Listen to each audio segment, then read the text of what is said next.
Je reprends la première question concernant le rendement des panneaux. Okay. Le rendement des panneaux, le système solaire comprend plusieurs éléments. Ça comprend les panneaux, le régulateur, le convertisseur et la batterie. Aujourd'hui, les panneaux solaires ont une durée de vie.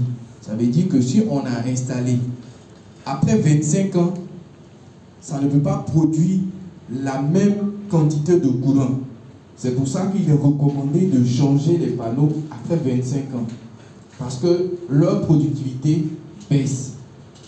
Maintenant, vu que l'installation solaire ne prend pas en compte seulement que le panneau, on a le régulateur, on a le convertisseur et puis on a la batterie. Les batteries, nous avons différentes catégories de batteries. Donc en fonction de la batterie qu'on choisit, la durée de vie est fonction. Donc je vais vous donner des exemples bien précis pour que vous puissiez bien voir. On a des batteries gel. Les batteries gel ont des durées de vie en cycle. Ça veut dire, on vous dit 1200 cycles. 1200 cycles, la batterie gel ne peut pas faire plus de 2 ans. Au bout de 2 ans, dans votre système solaire qu'on a installé, les batteries, là, vous devez les changer. Les batteries gel ont des cycles plus longs. Ça va jusqu'à 6000, 10 000 cycles. Donc quand vous avez une batterie de 6000 cycles, ça veut dire que ces batteries-là, tant que les 20 ans ne sont pas arrivés, ou bien 25 ans n'est pas encore arrivé, vous ne changez pas. Maintenant, ce qu'il faut savoir, c'est que les cycles, c'est en ce moment l'importance du technicien est pris en compte. Parce que les cycles prennent en compte ce qu'on appelle un DOD. Ça veut dire qu'il y a un niveau de décharge qu'il faut observer pour protéger l'équipement. Si le niveau de décharge n'est pas réglé, ou bien n'est pas pris en compte dans l'installation, quelque chose qui devait durer 20 ans, vous allez vous voir après 6 mois avoir des pannes et puis les renouveler. Donc il faut tenir compte de ce qu'on appelle un DOD. Ça veut dire que la décharge recommandée par le fabricant. Donc chaque fabricant d'équipement a un seuil qu'il ne faut pas dépasser. Concernant l'utilisation de l'énergie solaire pendant les intempéries, nous avons plusieurs technologies. Nous avons la technologie qu'on appelle PWM. La technologie PWM, c'est une technologie que lorsque vous installez et qu'il pleut, vous n'avez plus d'énergie. Elle ne charge pas. Et nous avons une autre technologie qu'on appelle le MPPT. Donc avec le MPPT, lorsqu'il pleut, nous avons une charge. Mais la charge n'est pas assez. C'est pour ça que lorsqu'on fait votre dimensionnement, on tient compte des intempéries pour que lorsqu'on va faire votre installation, même quand il pleut, vous ayez de l'énergie. Il y a une autre technologie qui va avec, mais dont vous n'avez pas posé, mais que je vais vous répondre en même temps. On a ce qu'on appelle également des HVM. C'est une technologie de panneaux solaires qui nous permet d'utiliser directement les panneaux solaires sans avoir de batterie. Cette technologie est recommandée aux sociétés parce que les sociétés sont ouvertes la journée. Donc quand on installe les panneaux, on met le système, ça revient quasiment moins cher et ils ont l'électricité. Mais ça a une durée de vie de 20 ans, 20 ans, 25 ans. Maintenant, il y a des appareils qui rentrent en ligne de compte, comme le convertisseur, le régulateur. Ce sont des équipements qui sont garantis 5 ans ou 10 ans fabricants. Mais c'est des équipements électriques. Il peut arriver que dans l'utilisation de ces équipements électriques, des pannes peuvent intervenir. Mais pour éviter l'intervention de ces pannes-là, il y a des protections qu'il faut tenir compte lors de l'installation. Si ces protections-là sont prises en compte, en ce moment-là, vous optimisez votre installation et vous utilisez correctement. Je vais répondre à la question, comment on installe les panneaux solaires? D'abord, pour installer les panneaux solaires, nous avons plusieurs cas de figure. La première, lorsque la maison est déjà construite, ça veut dire qu'on n'a pas tenu compte du câblage du système solaire. Parce que quand on fait une installation d'énergie solaire, il faut de l'espace en toiture pour poser les panneaux. Il faut un local technique, ça veut dire qu'un endroit où on va placer les batteries et les convertisseurs qui vont produire de l'électricité. Donc, quand ça n'a pas été pris en compte dans la construction de la maison, l'installation dans ce cas va être apparente. Ça veut dire que si, pour avoir accès au coffret électrique, c'est distant de là où on met le local technique, forcément, des câbles seront obligés d'être passés dans des goulottes. C'est pour ça qu'il est important de contacter un installateur au début du projet qui va travailler avec l'électricien, qui va passer la tuyauterie qui est destinée au système solaire. De telle sorte que quand quelqu'un rentre chez vous à la maison, si vous ne l'avez pas dit que vous êtes au solaire, il ne va pas savoir. Mais si on ne le fait pas, des câbles vont prendre et puis des boulots vont prendre pour avoir accès. C'est ce qui est un peu décevant.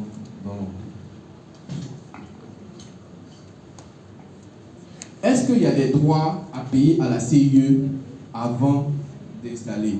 Non. Il y a le Code national de l'électricité, c'est bien spécifié, aucun droit on doit payer à la CIE, et puis en plus de ça, ce n'est pas interdit d'utiliser l'énergie solaire.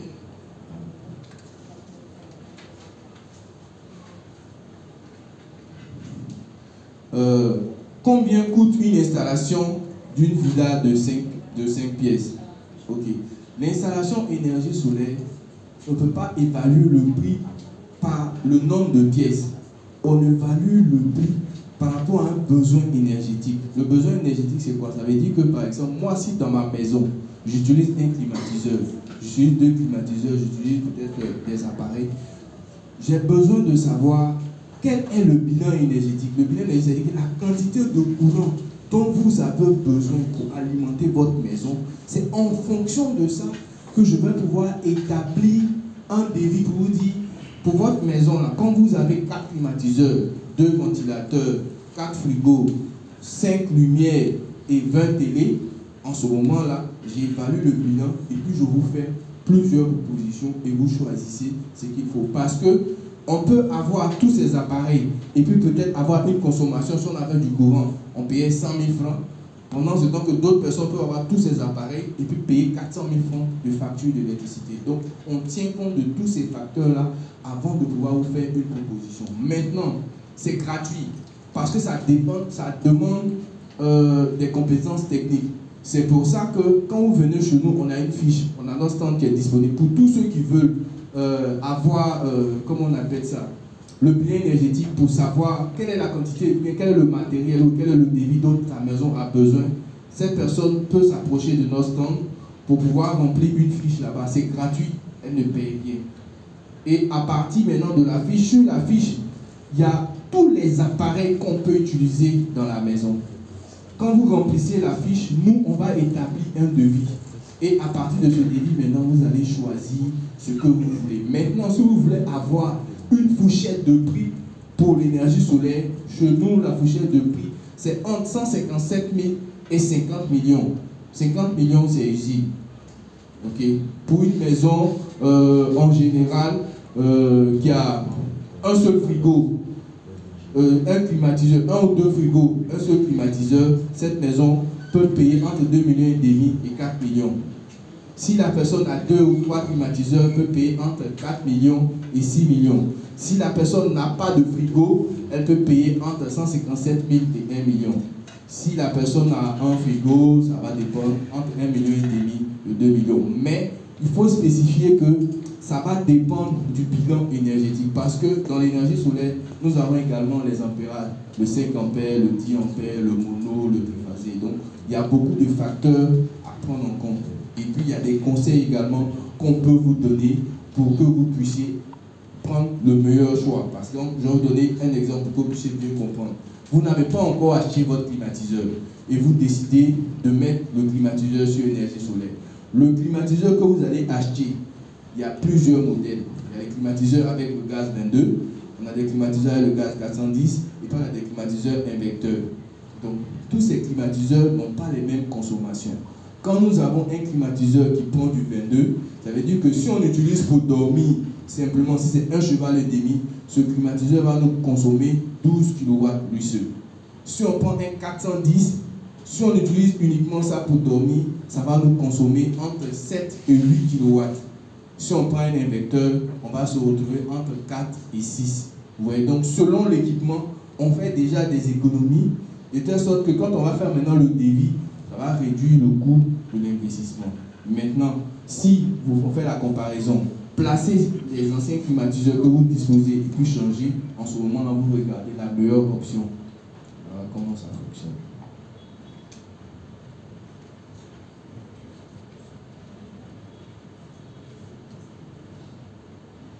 pense que j'ai répondu à toutes les questions. C'est ça, exactement. Alors, moi, j'ai... Ok. Bonsoir à tous et à toutes. C'est Renaud Bomba. Pour pouvoir faire le devis, nous avons plusieurs approches.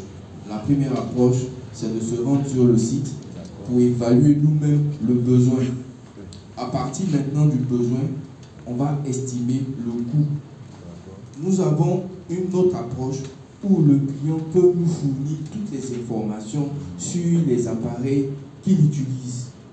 Parce qu'on ne peut pas faire de devis sans faire le bilan énergétique. Une fois qu'on fait le devis à partir du bilan énergétique, nous avons un deuxième facteur que nous devons prendre en compte, qu'on appelle l'effet Perker. L'effet Perker, c'est la quantité de courant qu'on utilise de façon simultanée. Vous voyez, il y a des gens chez eux qui font des installations et 5 minutes après ou 1 heure après, tout s'éteint. C'est parce que l'effet Perker n'a pas été pris en compte dans leur dimensionnement. Donc l'installation ne va pas marcher. L'effet Perker, ça veut dire qu'il y a une quantité précise de courant qu'on peut utiliser au maximum selon la technologie qu'on installe.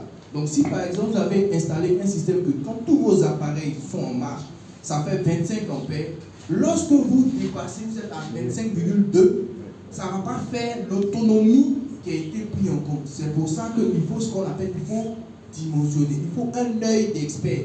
Parce que l'énergie solaire, si l'œil d'expert n'est pas bien pris en compte, l'investissement sera caduc. On ne peut pas rattraper une installation solaire, on est obligé de recommencer. Or, recommencer, c'est un investissement qui est lourd. C'est pour ça qu'il faut prendre en compte tous les petits détails pour pouvoir faire une expertise profonde. Sans ça, ça ne marchera pas. D'autres questions? Maintenant, je précise. L'effet Perker ne fonctionne qu'avec les batteries plomb, les batteries gel, mais les batteries lithium ne prennent pas en compte l'effet Perker. Mais les batteries lithium, les fabricants donnent ce qu'on appelle un DOD. Ça veut dire qu'il y a un niveau qui ne faut pas dépasser d'utilisation et puis il y a un niveau de décharge qui ne faut pas dépasser. Maintenant, le danger, c'est que si une installation solaire est mal faite, il y a des risques d'incendie. Parce que les câbles qu'on prend pour installer là, ça chauffe. Si c'est dans le coulotte ou bien c'est dans le mur, c'est en train de chauffer, vous n'allez pas savoir, ça peut brûler. Quand on installe aussi, on fait une installation solaire, il faut prendre en compte toutes les protections. Vous voyez, souvent on entend des personnes dire la personne est allée charger son portable et puis c'est tombé, il est mort. Il n'y a pas eu de différentiel. Il y a des sécurités qui n'ont pas été prises en compte. Parce que ces sécurités-là, une fois qu'il y a peut-être une prise, il y a un incendie quelque part, ou bien une prise qui fait masse, ça peut disjoncter, ça peut prendre la relève. Maintenant, aujourd'hui, les systèmes solaires sont accompagnés des systèmes de monitoring. Ça veut dire que lorsque vous avez, on va maintenant faire des réglages pour lui dire un certain niveau de sécurité. Lorsque on atteint ça, soit il disjoncte, soit il s'arrête, ou il envoie un message directement sur le téléphone du propriétaire. Voilà comment ça fonctionne. Et avec ces systèmes solaires également, on peut encore aller plus loin. Par exemple, vous êtes ici, vous voulez partir à la maison. Vous savez que quand vous allez arriver le clim, la clim au moins. Mais avant d'arriver à la maison, vous savez que quand vous allumez la clim, ça prend du temps. Donc lorsque vous êtes déjà en route, vous pouvez démarrer déjà votre climatiseur s'il y a une connexion internet à partir de votre téléphone. Si vous sortez aussi que vous avez oublié d'éteindre votre climatiseur, vous pouvez l'éteindre sur le téléphone. Ici, c'est seulement ceux qui ont été paramétrés à partir de l'application sur le téléphone qui peuvent allumer et éteindre. Ça veut dire que si vous vous éteignez, personne à la maison ne pourra allumer s'il n'a pas accès à l'outil. Alors, là, j'aimerais revenir sur les différentes technologies utilisées. Alors, quelle technologie pour un particulier? Vous avez fait mention de la technologie pour les industries. Quelle technologie pour un particulier? Et puis, à votre niveau, est-ce que vous avez une équipe qui assure les SAV? Et puis, l'autre question, c'est de savoir, est-ce que... Au niveau des consommations rurales, C'est-à-dire ceux qui sont dans des zones où l'électricité n'arrive pas du tout, où ils n'ont même pas la probabilité d'avoir une chance d'avoir l'électricité. Parce que ici, il y a des zones où les hautes tensions ne passent même pas. Ces personnes n'ont pas encore acheté leurs équipements. Ça veut dire télé, ventilateur, lumière. Le système solaire propose également des appareils 100% solaires. L'avantage ici, c'est que pour les appareils 100% solaires, l'investissement est moindre. Ça veut dire qu'on n'a pas besoin de beaucoup de panneaux pour alimenter une télé, un ventilateur. Juste un seul panneau peut alimenter une télé solaire, un ventilateur solaire, un home cinéma solaire. Mais par contre, la télé ordinaire que nous utilisons pour la maison peut nécessiter souvent 2 panneaux, souvent un panneau plus grand, ça va dépendre de la technologie. Maintenant, ceux qui sont en campagne, nous avons des solutions pour ces personnes qui sont en campagne. Ça veut dire que nous proposons déjà des kits tout en un disponibles. Ça veut dire télé, ventilateur et puis lumière. À partir de 350 000. Ça veut dire quand on paye les 350 000, on vous donne la télé, on vous donne le ventilateur et puis on vous donne les lumières. En plus de ça, maintenant, le service technique fait l'installation. Maintenant, tous nos équipements sont garantis. Garantie maintenance et pièces. À une seule condition. Ça veut dire que lorsque on a fait l'installation, si le système est doté de monitoring, vous recevez lorsqu'il y a une panne, vous recevez une notification lorsqu'il y a une connexion internet sur votre téléphone. Nous également, on reçoit également la notification. Si vous n'avez pas vu, on peut vous appeler pour vous dire, ah, votre installation là, il y a tel truc dessus, on peut vous envoyer quelqu'un pour dépanner. Maintenant, on ne peut pas contrôler la chose à distance. Parce que pour la contrôler à distance, on vous donne un code d'accès. Donc lorsque nous, on veut contrôler à distance, vous nous fournissez le code qu'on vous a donné parce que ça se régénère sur le téléphone. Et maintenant, on va mettre ça chez nous pour pouvoir régler. La dernière information, c'est que beaucoup de personnes, lorsqu'on fait une installation, ils se jouent souvent les techniciens. Si un appareil qui a été installé chez nous, vous démontez ou bien vous ouvrez, la garantie ne prend pas ça en compte. Mais par contre, si vous, tel qu'on a installé, vous avez une panne dessus, quand on envoie un technicien, soit on la remplace ou on regarde quel est le problème et puis on résout le problème. Mais si l'appareil était démonté par vous, on ne peut pas prendre ça en compte. Parce que le fabricant, il n'accepte pas des appareils qui sont démontés. C'est pour ça qu'ils mettent ce qu'on appelle des stickers sur les bords ou certaines vis. Si ce n'est pas touché, on peut remplacer. J'ai répondu à toutes vos questions. Exactement. Alors, quelle est l'importance de l'énergie dans la vie de couple? D'accord. Par exemple, dans la vie de couple, il arrive qu'on va manger. Ok? Donc, lorsqu'on va manger, on va cuisiner. N'est-ce pas? Il peut... Vous êtes parti au travail, je donne un exemple, et vous rentrez, le repas est froid, ok? On peut prendre ce repas-là et puis le mettre dans le micro-ondes pour le chauffer en 5 minutes ou en 2 minutes. Mais cet équipement-là, il va consommer du courant. Si vous savez que votre facture de courant, ça sera élevé, ça peut vous créer des inquiétudes. Par contre, si vous avez un système solaire, vous n'allez pas vous préoccuper de dire éteins la lumière, éteins la clim, éteins ici. Voilà, c'est un impact.